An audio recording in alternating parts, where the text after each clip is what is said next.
அல்லாஹ்வால் படைத்த 1000 படைப்புகளை பார்க்கலாம். ஒன்று மட்டும் தான் இந்த உலகத்தில் இருக்கின்றது, அல்லாஹ்வுடைய வார்த்தை.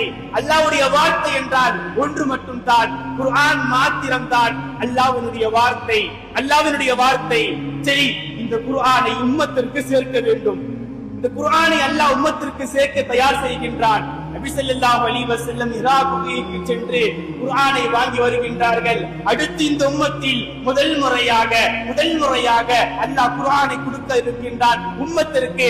அன்று வாழ்ந்தவர்கள் அல்ல, அன்று 1446 வருடத்துக்கு முன்னால் வாழ்ந்த சஹாபாக்களுக்கு கிடையாது. வாழ்ந்த சஹாபாக்களுக்கு மாத்திரம் இந்த குர்ஆன் கிடையாது. இப்பொழுது இருக்கக்கூடிய நமக்கும் இந்த குர்ஆன் தான். இனி வர இருக்கின்ற கியாமத் நாள் வரையிலும் வர இருக்கின்ற எல்லோருக்கும் உண்டான குர்ஆனை அல்லாஹ் கொடுக்க ஆசைப்படுகின்றான், அல்லாஹ் தர ஆசைப்படுகின்றான். இந்த உம்மத்தில் முதலில் அல்லாஹ் குர்ஆனை சமர்ப்பித்தது எந்த இடத்தில் தெரியுமா? ஒரு பெண்ணிடத்தில் தான். பெண்ணிடத்தில் தான் இந்த உலகத்தில் முதல் முறையாக குர்ஆன் ஓதப்பட்டது. நபி ஸல்லல்லாஹு அலைஹி வஸல்லம் நேராக வந்து ஸம்மிலூனி என்று ஹதீஜா அம்மாவிடத்தில் தான் குர்ஆனை ஓதி காண்பித்தார்கள். அல்லாஹ் குர்ஆனை கொடுக்க தேர்ந்தெடுத்தது முதலில் இந்த பெண் குலத்தை தான். பாக்கியம் பெற்றவர்கள் நீங்கள், கண்ணியமிக்கவர்களே.